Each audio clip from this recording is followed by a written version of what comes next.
Hello बच्चों, let us read the question and the question says Saccharomyces cerevisiae is used in the formation of पहला option है ethanol, दूसरा option है methanol, तीसरा option है acetic acid and last है हमारे पास antibiotics. So first of all let us read the key concept. तो की कंसेप्ट क्या है हमारे क्वेश्चन का? की कंसेप्ट है हमारे पास सैक्रोमाइसिस सैक्रोमाइसिस सेरावाइसी। ठीक है। तो सैक्रोमाइसीस सेरावाइसी जो है एक टाइप है किसका? It is a type of yeast जो प्ले करता है एक crucial role in the fermentation process.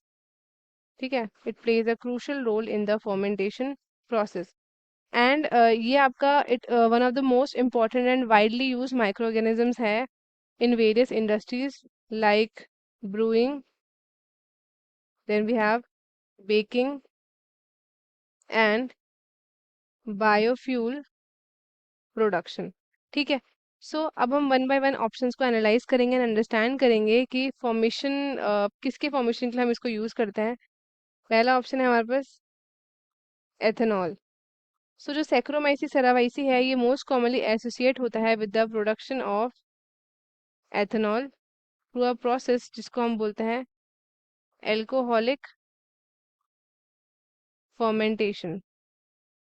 Alcoholic fermentation. ठीक है। तो एल्कोहलिक फर्मेंटेशन के टाइम पे सैक्रोमाइसीस सेरावाइसी क्या करता है? ये कन्वर्ट करता है शुगर को, जैसे कि ग्लूकोज वगैरह हो गए, इनको कन्वर्ट करता है एथेनॉल में एंड CO2 में। ये प्रोसेस एसेंशियल होता है in the production of alcohol beverages like beer and wine and it is also use in the production of ethanol as the biofuel. So ये स्टेटमेंट आपका बिल्कुल ऑप्शन आपका बिल्कुल करेक्ट है। नेक्स्ट हम बात करते हैं मेथेनॉल की। मेथेनॉल। सो मेथेनॉल ये भी एक अल्कोहल होता है, मतलब अल्कोहल जैसे होता है, but it is not produce through chemical process involving the synthesis of you can से carbon monoxide and hydrogen. But ये आपका फर्मेंटेशन से नहीं होता है। ठीक है, इन दोनों प्रोसेस से होता है, फर्मेंटेशन से नहीं होता है। So Saccharomyces cerevisiae does not produce methanol. Third option अगर हम देखें, so we have acetic acid. ठीक है, तो एसिडिक एसिड की बात करते हैं तो ये कॉमनली प्रोड्यूस होता है through the oxidation of ethanol. Oxidation होता है एथेनॉल का by acetic acid, you can say bacteria like Acetobacter.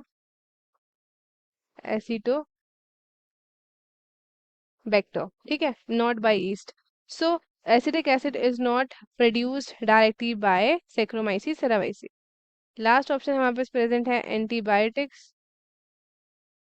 Antibiotics जो है वो प्रोड्यूस किए जाते हैं by several bacteria and fungi.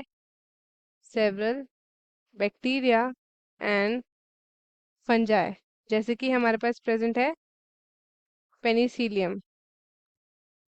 Penicillium जो प्रोड्यूस करता है पेनिसिलिन एंड स्टेप्टोमाइसीस जो आपके स्पीशीज है एंड नॉट बाय सैक्रोमाइसीस सेरावाइसीस। सो ये वाला ऑप्शन भी हमारा बिल्कुल इनकरेक्ट है। करेक्ट आंसर है ऑप्शन नंबर फर्स्ट एंड बाकी के ऑप्शन हो जाते हैं हमारे इनकरेक्ट। तो स्टूडेंट्स, आई होप आपको ये क्वेश्चन अच्छे से समझ में आया है। All the best and thank you.